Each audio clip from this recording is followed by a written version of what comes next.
midday in Freetown. Good afternoon and welcome to the Podium, coming to you live from the Sierra Leone Broadcasting Corporation. My name is Zulaya Hamid. A quote of the day comes from Eduardo Galeano, a Ugandan journalist, and it says, most of the world's coups or invasions are done in the name of democracy against democracy. Coming up in this edition of the Podium, the military in Guinea seizes power from the democratically elected president, Professor Alpha Conde, over what they claim to end rampant corruption and mismanagement.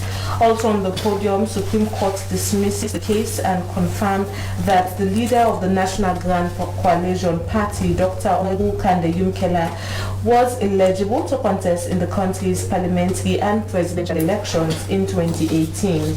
Well, you can send your messages to the number 088-373-504. 088-373-504. This is the Podium. We're going for a short break. We'll be right back.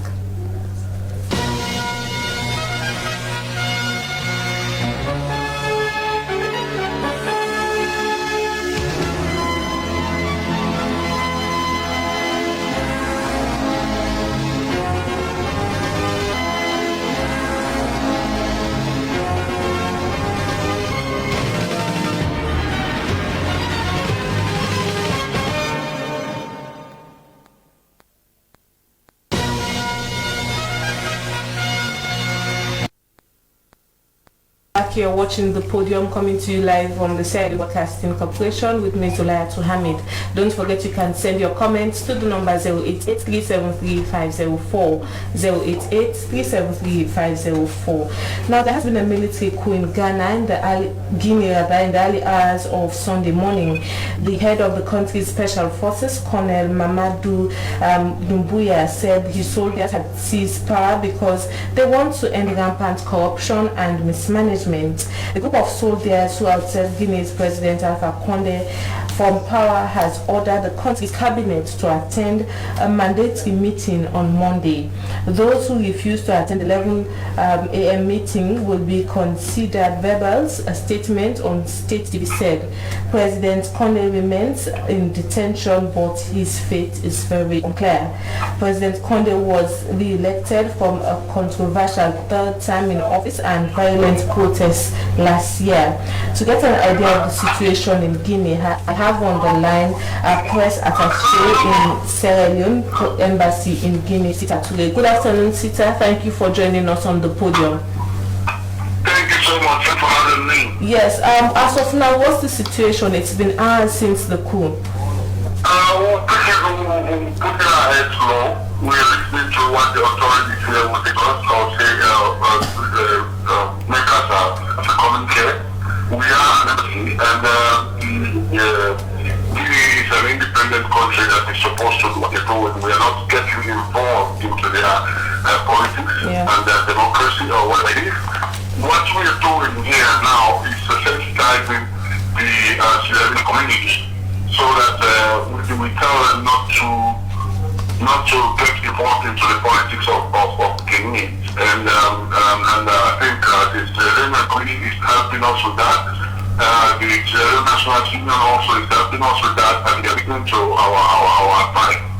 Okay, so has calm restored there? Because from pictures on Facebook yesterday, there were lots of jubilations as Guineans were, some Guineans were pleased. Relatively, yes. Calm in the sense of what you have just said, but we are home and we are advising our nationals to be home too. We are keeping our heads low, as I said earlier, and for that reason we are not involved in whatever is happening in the streets or around the country. Okay, so Sierra Leoneans that are currently in Guinea, in what ways would you express to them to not, as you made mention, not to meddle in their politics? As usual, in emergency situations, we are making this and we are using the forms like this to tell them, and the Sierra Leone Union mostly, to pass on messages on telephones and social media that they should not, I repeat, involved in anything that is in Guinea. And that is being viewed as so, and we we appreciate it so much. Okay, sources reaching the SRBC states that electricity was cut off in some parts of Guinea. What would you have to say to that in terms of clarification? Can you come back again? The line is slow. Yes, okay, no problem. I am saying that sources reaching SLBC states that electricity was cut off in some parts of Guinea. What would you have to say to that in terms of clarification? I don't know about that. What I know, my area is having electricity, but they also is having electricity. And there's a large amount of electricity in the area, yeah. Elsewhere, we have to contact people, and I have not been contacted by any civilian that there is no light in their country. Okay. And what is important really is not to involve in those kinds of stuff, whether we have electricity or not. What we are really concerned about is the welfare and the security of our nationals. Okay, thank you very much, Sita. Thank you very much for taking your time to talk to us. You're welcome. Have a good day. Yes, you too, and stay safe. Moving on with the podium, the veteran opposition leader was elected in 2010 in the country's first democratic transfer of power. Despite seeing some economic progress, he has since been accused of presiding over numerous human rights abuses and harassment of his critics. Well, to further discussions, let me join my colleague who has a lot more to tell us. Good afternoon, and thank you for joining us. Thank you very much for getting me live program this afternoon, the podium here at the Kambia district, Balamoya border post. Thank you very much. Good afternoon. Good afternoon. This is not the first time. Sources again reaching SLBC state that if the borders will be closed or if they are already not having closed, what would you say to that? Have you been there? Of course, yes.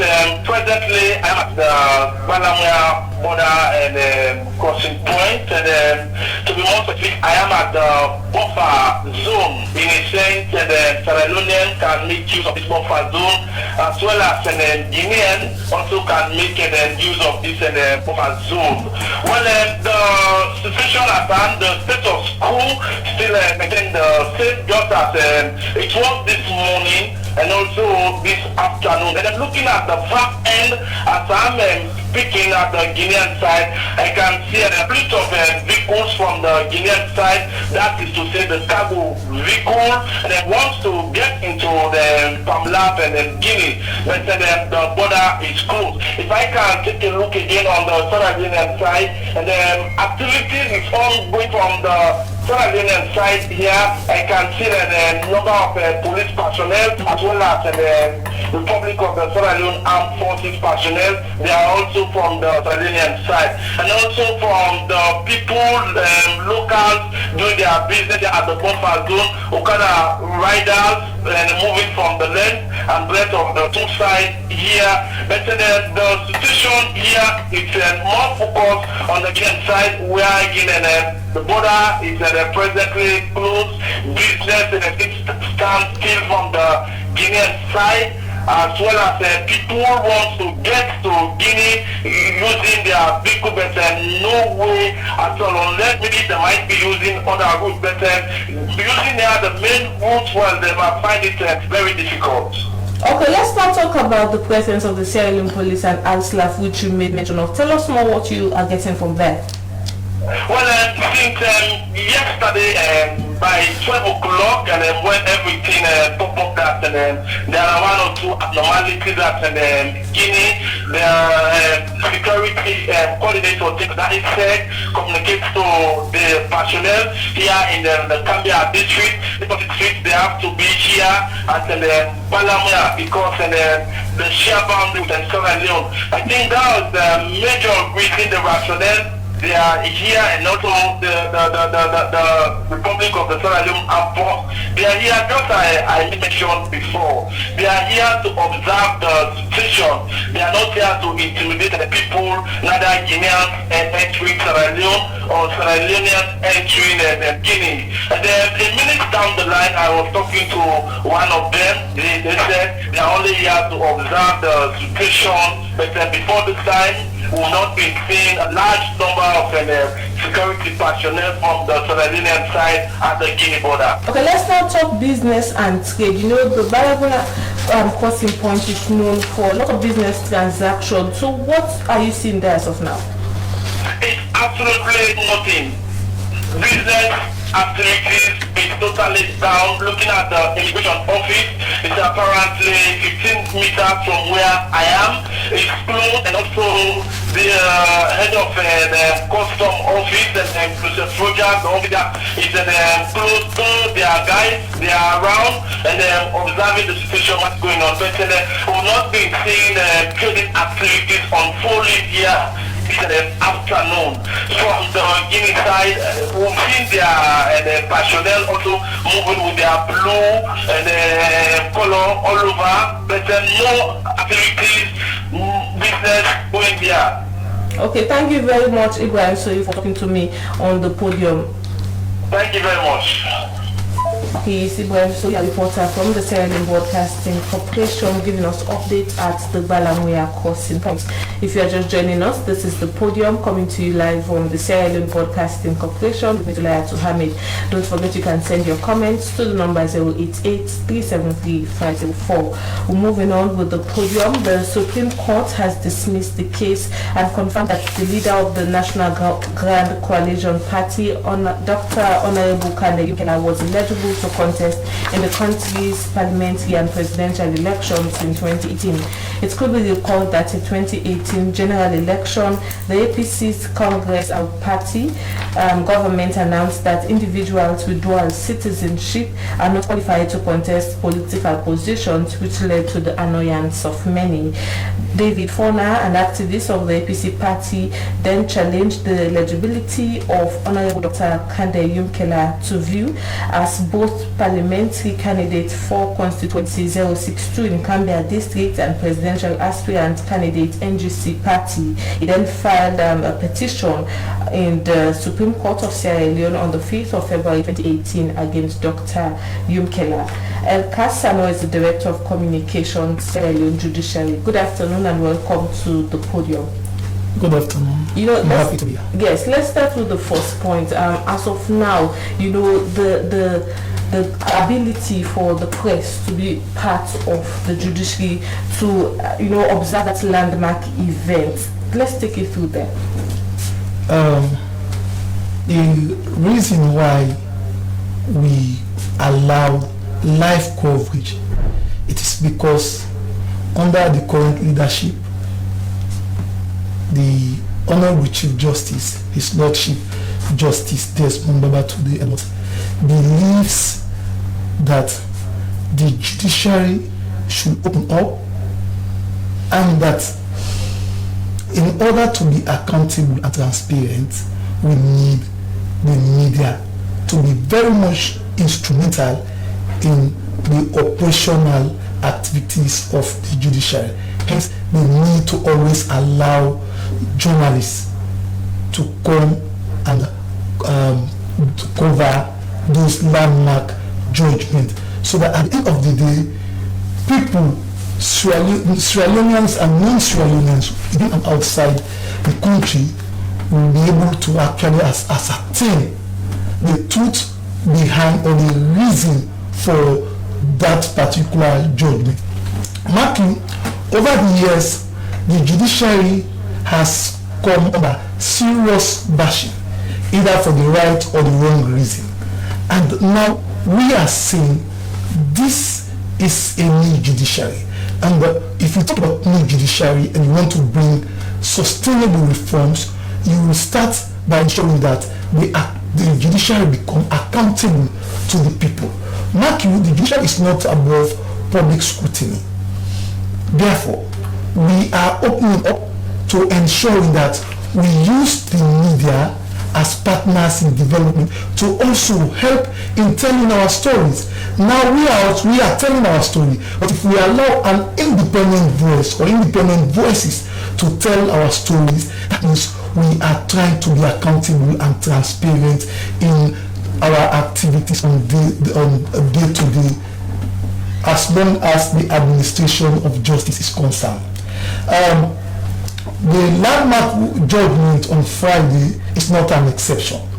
People who are following, who are watching this television, will also agree with me that when the petition was filed by Dr. Samuel Kamara, Dr. Silva Blyden and others, challenging the presidential candidate, the legitimacy of the current president, His Excellency President Dr. Julius Maada Bio, we invited journalists to go and cover such a landmark judgment. And at the end of the day, we know the perception of people. It's succeeded in actually building the perception, the what people used to have about the judiciary. We have been able to restore that confidence and thus to send a far-reaching message that this judiciary is transparent, this judiciary is accountable to the people of Sudan. Okay, let's go now to the ruling as of now, the case at hand. Dr. Honorable Kane Yonke-La has now been set eligible to contest, well, back then, the country's parliamentary and presidential elections in 2018. Rigorous, processes have been followed, to lead to this final conclusion. Yes, I want viewers or those who are following the radio to understand that the plaintiff in this matter, who happens to be David Former, came before the High Court, before even coming to the Supreme Court. They were before the High Court asking that, or praying that the court should disqualify the candidature of Alhaji Dr. Kane Yonke-La, who was the NGC presidential candidate in the 2018 multi-tier elections, as well as the parliamentary candidate for constituency 062. Now, the defendant or the defense team ran to the Supreme Court for interpretation of those provisions. Now, in the originating notice of motion that was filed dated 5th February 2018, the plaintiff prayed that the Supreme Court prayed that the court should straight away disqualify the candidature of Honorable Dr. Kane Yonke-La. The matter commenced in March. He actually withdrew the matter, but when the matter is brought before the Supreme Court, even if you, the plaintiff, decide to discontinue that particular matter, because the Supreme Court is there to interpret the Constitution, they will not allow the withdrawal pending the final determination of that particular matter. So while he decided to withdraw the matter in his affidavit that was sworn in, to him, he has already alluded to the fact that Honorable Kane Yonke-La already denounced his U.S. citizenship even before contesting the elections as presidential candidate and member of parliament. Those who actually followed the judgment on Friday, we had the matter was presided over by the acting Chief Justice, Honorable Justice N.C. Brown-Mark, together with other Supreme Court judges, including Justice Eku Robert, Honorable Justice Glenn Thompson, Honorable Justice Sengu Kuma, and Honorable Justice Alusan Sisi. We saw a situation wherein there were dissenting views that came up based on interpretation. But what I want those who are watching this program to understand is that the racial dissidenta, that is the reason why they were before the court, was to determine whether in fact Honorable Kande Keller was qualified or not qualified based on the conviction they had already that Honorable Kande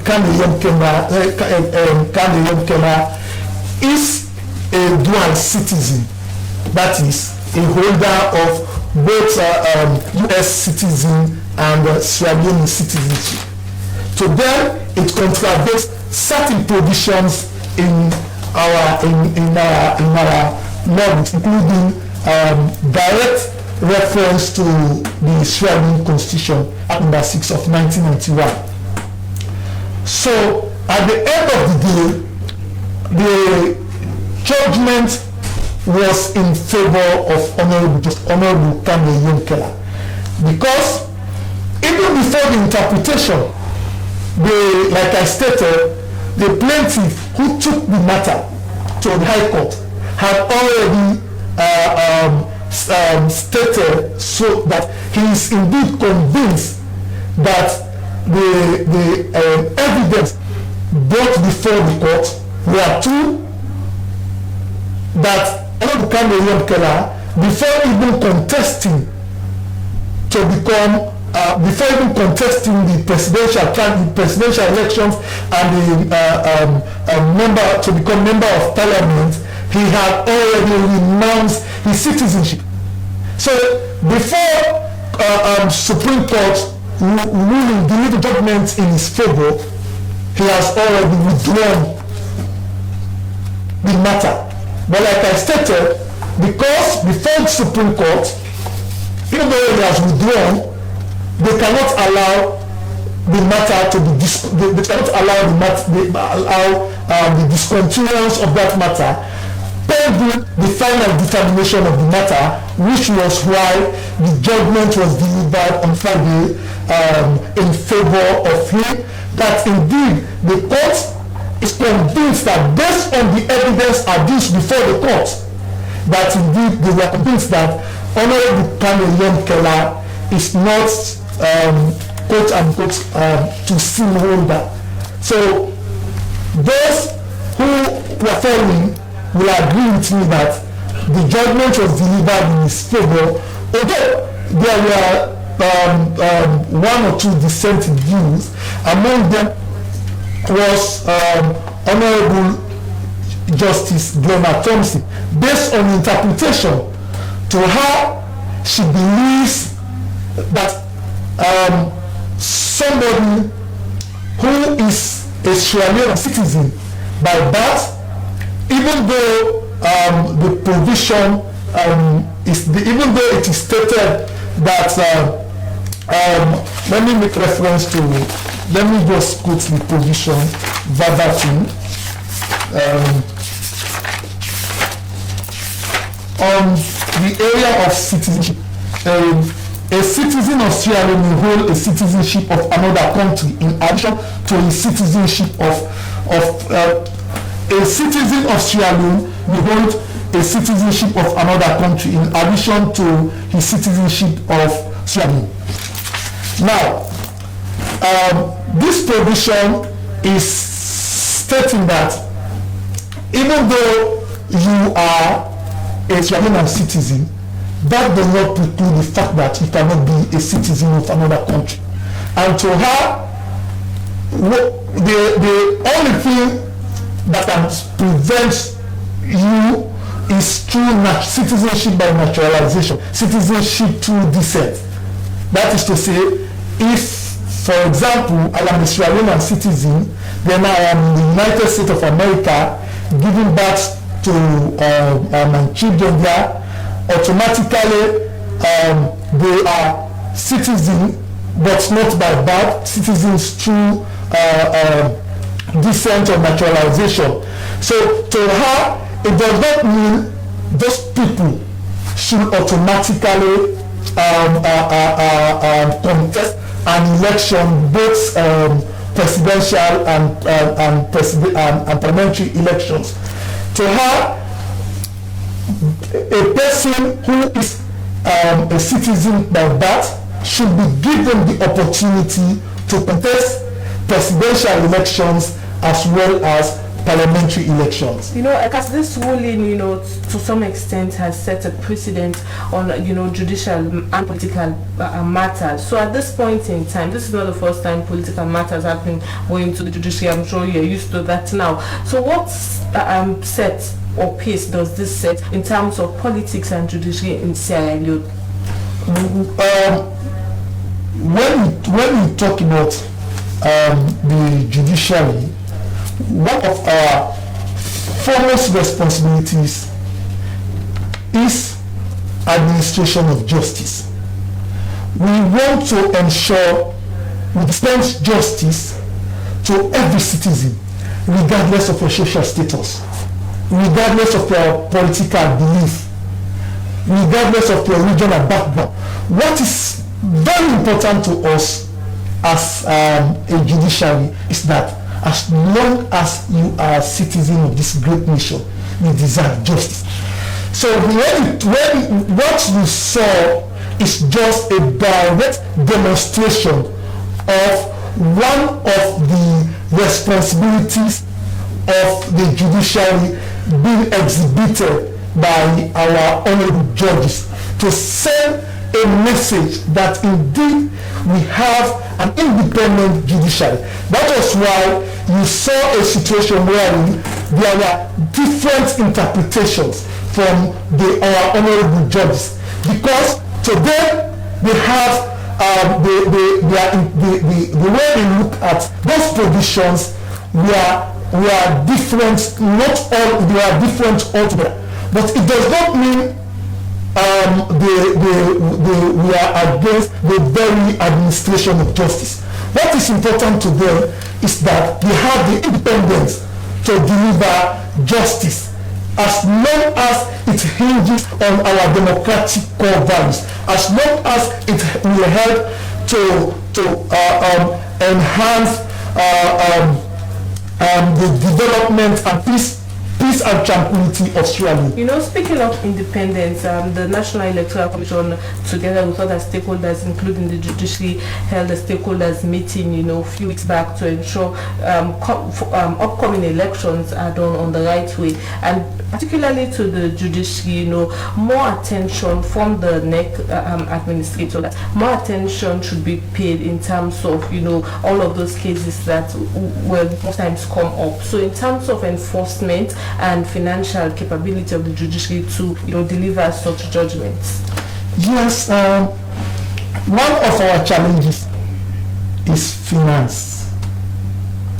We always call on the government of Sierra Leone to continue to support the judiciary, because if you talk about access to justice, if we want to decentralize the justice system, if we want to recruit magistrates, if we want to recruit judges and deploy them across the country, it's about money, because you need to pay them, not only giving them befitting status, but you need a conducive atmosphere where the judge or magistrate will sit in executing his or her responsibility, especially in the administration of justice.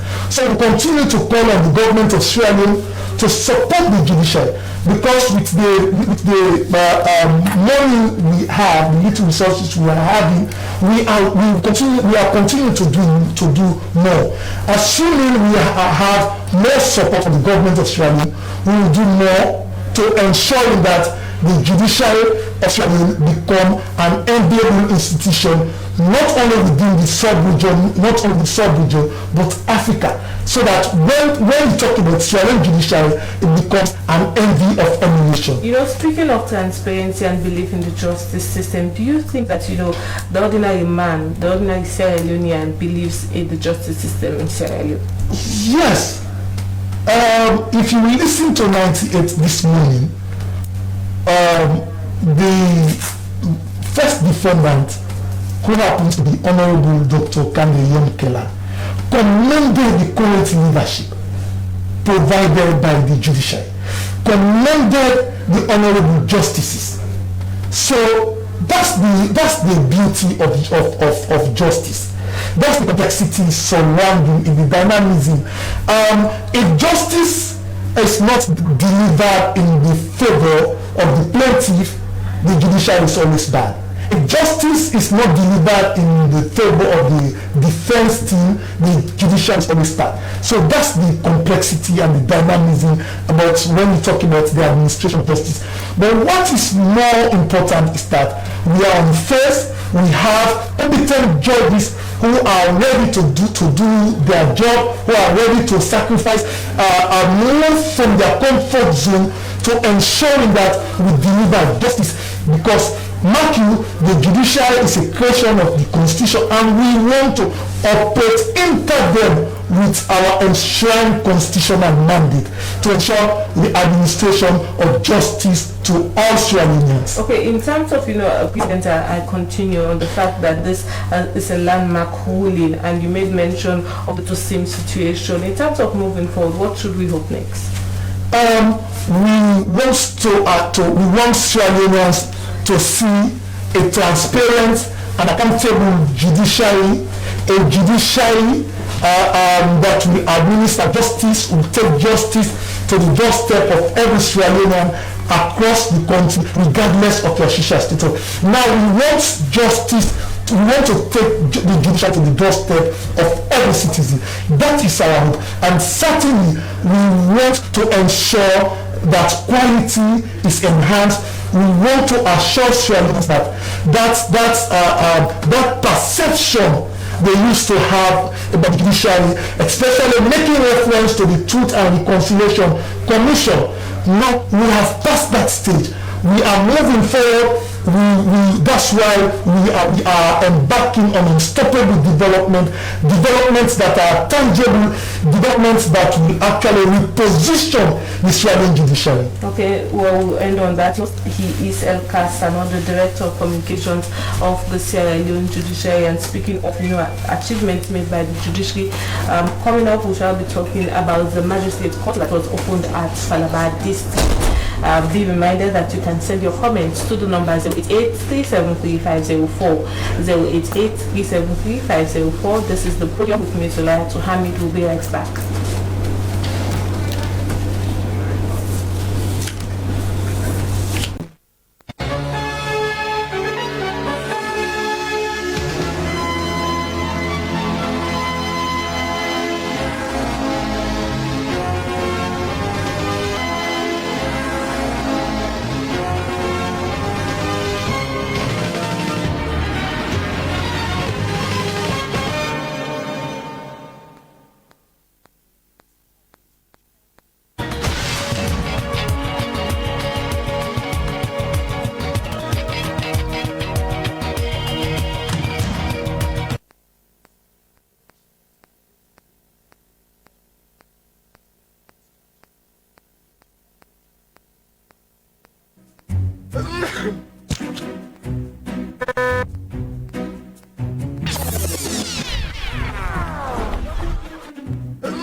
back. You're watching the Podium, coming to you live from the Sierra Leone Broadcasting Corporation with me, Zulaya Hamid. Moving on with the program, the Initiative in Capacity Building Association International is facilitating the participation of 20 school children to participate at the Intercontinental Spelling Bee competition in Dubai in September this year.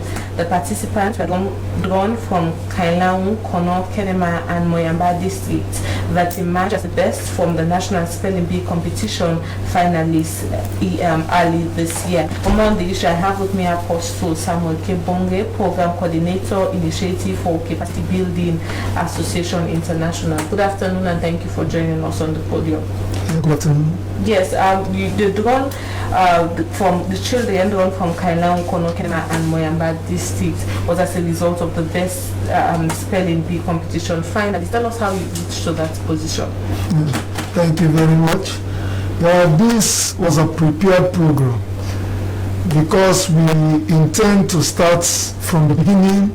We initiate a competition that was streamlined from all district level. So through that, we have contestants from various schools, private and through schools, and they are qualified. And we make the competition at the Kindima Hotel where they have the qualification, and we select the best out of the contestants. Each of the districts, we have some district 2, some like Kailaung, we have 2 contestants, Kenema 4, Ningi, Muyamba, and the rest of them in Freetown from different rural and the urban area. So that is how we set up the competition and we qualify. So we prepare 20 contestants from different various areas to prepare them for this intercontinental spelling bee competition in Dubai. Okay, so what about the categories of competitors? Are they different or are they at the same pace? Well, there are 3 different categories. Okay. We start from primary level, intermediate, that is the JSS and the SS categories. Okay, this is an international event, and I want to draw your attention, to the reading capability of Sierra Leoneans generally. On World Read Aloud Day, from experts, they say a lot of people have to be forced or kids to actually read. So how do you get to motivate these kids, not only reading, but, learning syllables and actually get to spell correctly? Well, I will confirm to you that these children are well prepared for this competition and even beyond. We prepare them even before this competition is prepared. We bring them together and set up a campaign. In this campaign, we teach them to spell, we teach them to read novels every day. Each and every participant, they come up with 20 words. And in these 20 words, they will tell you the meaning, they will give a synonyms of each of the words, and they can spell them correctly. And through that, we even teach them, because we have problems in phonetics, like Sierra Leone, the accent and how to pronounce words is one of our problems we are having when we qualify to go to Kenya. That's why we emerged 4th position, because if that was not the issue, we have come with silver, with gold, and to be the 1st position. So we didn't fit this time. Before we are going to Dubai, we prepared a 2-week study program at 97 Campus Street where we prepare them very well, and we are proud and we are promising that these children, when they go there to represent Sierra Leone, they become silver warriors and they will do the best, and we are open that they will come with the grand final and success to win this competition. Okay, you get to work with schools. How do you get to do that? Principals and teachers to ensure that, yes, they actually get to make time for spelling? Well, we visit so many schools. We talk to them and they encourage us to give their children to join this program.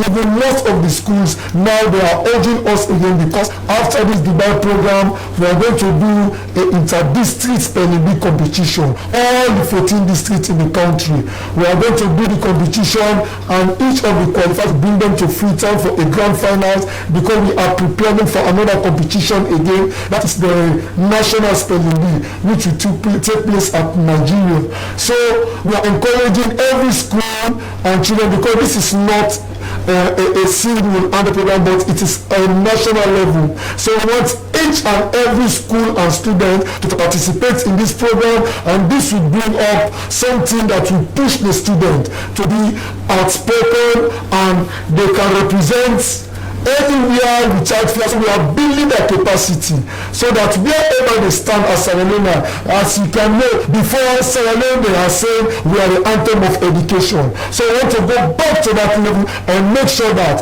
each and every Sierra Leonean child will grow up in that capacity to represent our country anyway. Okay, you made mention of pronunciation problems that was also a hindrance when you went to Kenya.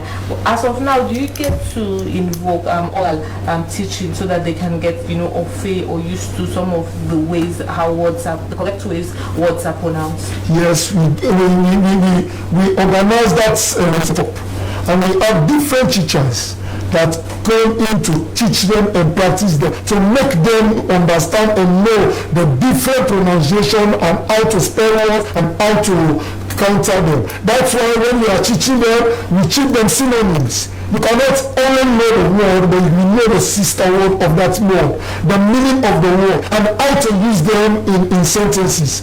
So we know that now they are well prepared to show, and to know that we are having a press conference and so many different radio stations that we visited. These children can prove themselves. They can read. There is no book that these children cannot read. They can read them and identify words every day, as I'm telling you. When they were in the camping, they came across 20 new words every day.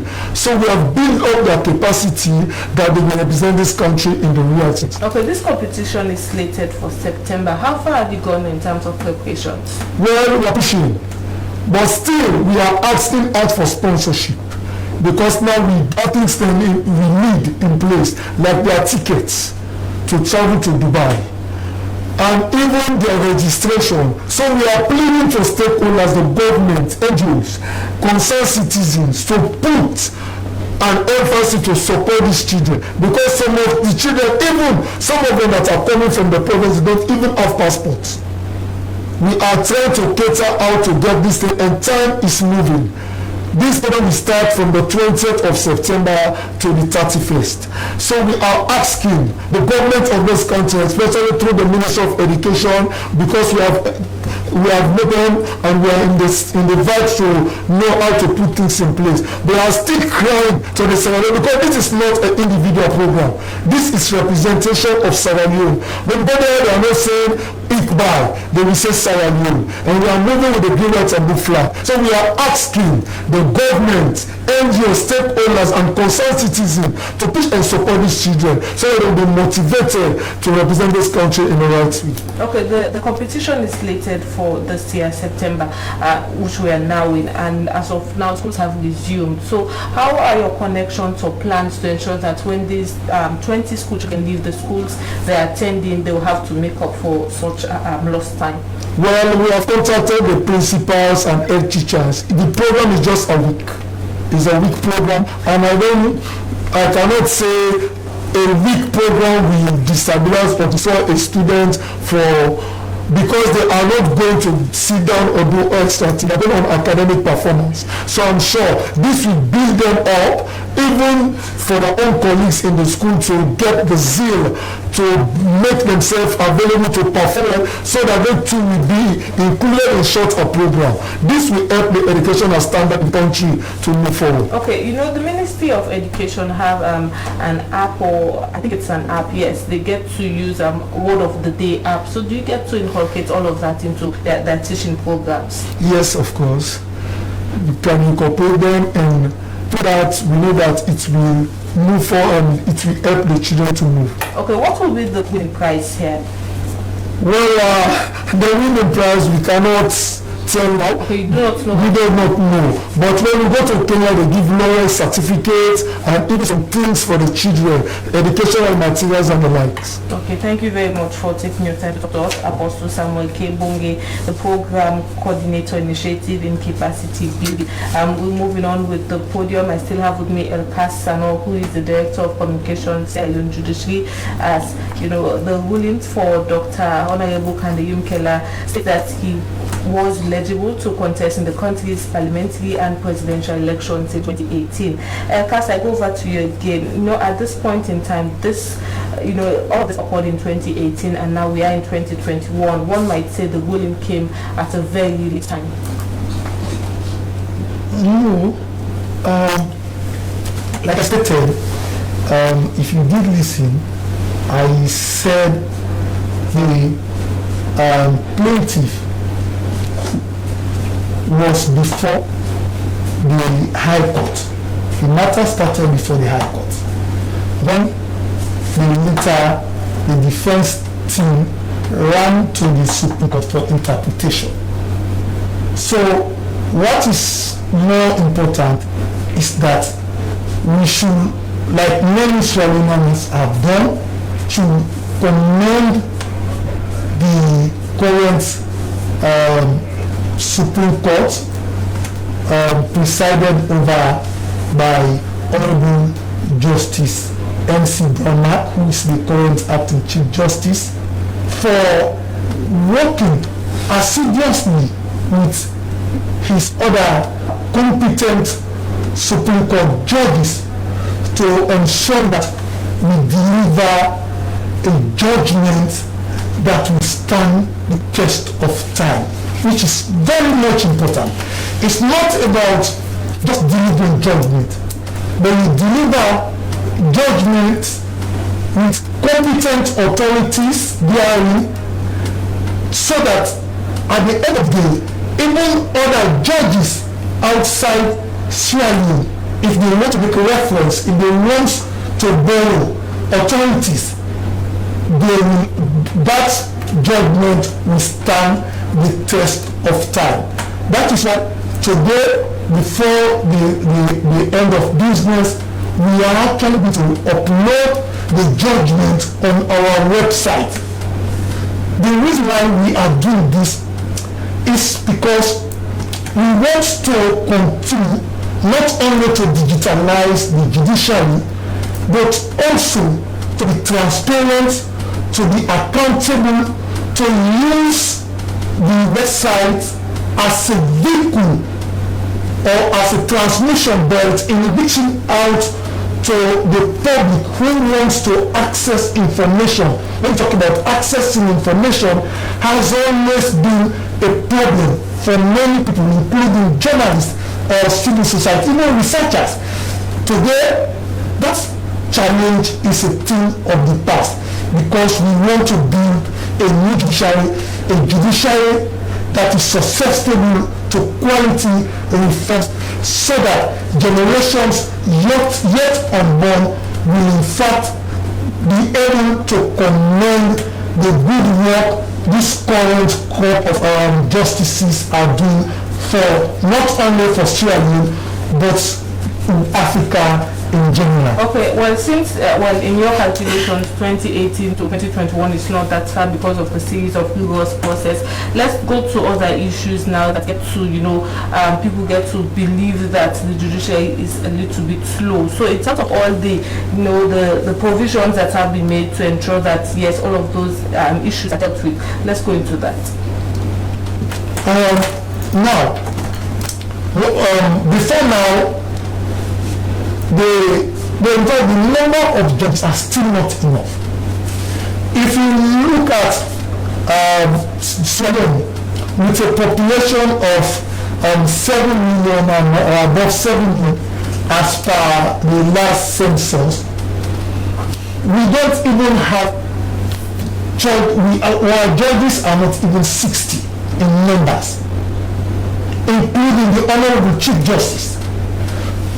Taking into cognizance the population trend, the surge in the population, and the number of judges, is still that's still posing a challenge. That's why I said we will continue to appeal to the current administration, to the current government, to support the judiciary, so that we can continue to do things that are imaginable, things that are very much impressive, including the deployment of judges and magistrates across the country. for the first time in the history of the judiciary, for us to have judges in places like Kailan district, Moramba, Potsmoko, Konadugu district, for the very first time. This is because not only we want the judiciary, the justice system to be visible within those places, but we want to decentralize effective and efficient decentralization wherein judges will sit on a regular basis so that those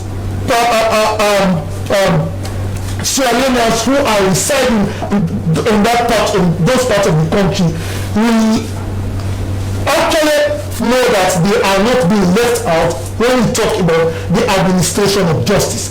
Today, for the very first time in the history of Sierra Leone, we have magistrates in almost in every district. This, for me, is a commendable achievement provided by the current leadership of the judiciary. We don't think whether we are satisfied with those deliverables. We don't think whether we are satisfied with those tangible achievements. That's why we are calling on the government to support the judiciary so that we can do more. In the not too distant future, certainly we want to have judges in almost every district. So when you talk about access to justice, when you talk about the decentralization of the justice systems, it's not only about stocking it. It becomes like translating a dream into a visible reality. This is the judiciary we want to see. This is the judiciary Sierra Leoneans have actually been clamoring for, and that's why we are proud as a judiciary of our achievement. But we are not saying there are no challenges. There are still challenges. But what is good, what is very much important is that we have the willingness to surmount those challenges so that we make the judiciary very enviable as an institution worthy of emulation by not only within the sub-region but even Africans or the world at large. That's what we are pushing towards. Well, he is El Kasano, the Director of Communication, Sierra Leone Judiciary, and over to your Apostle Samuel Kebonge. You're asking for donations for the competition in Dubai. Quickly round up on that note. Yes, that is our basic challenge for now. So we are asking the government of Sierra Leone, the NGOs and the rest to support these children, because this is building capacity from children, from educational status. And now in this country, we are looking forward to children to represent us in the near future. So this is a step point, how to move out to develop these children so that they can be represented elsewhere in good capacity. So we are asking the government once more to support through the Ministry of Education, the NGOs and the rest. Thank you so much. Thank you very much, and that's how we bring an end to this edition of the Podium. Remind you, a quote of the day comes from Eduardo Gelgano, a Ugandan journalist, and it says most of the wars or military coups or invasions are done in the name of democracy against democracy. Many thanks to my producer Salma Taba. My name is Zulaya Hamid. Continue to stay with the SLBC and have a good afternoon. Bye-bye.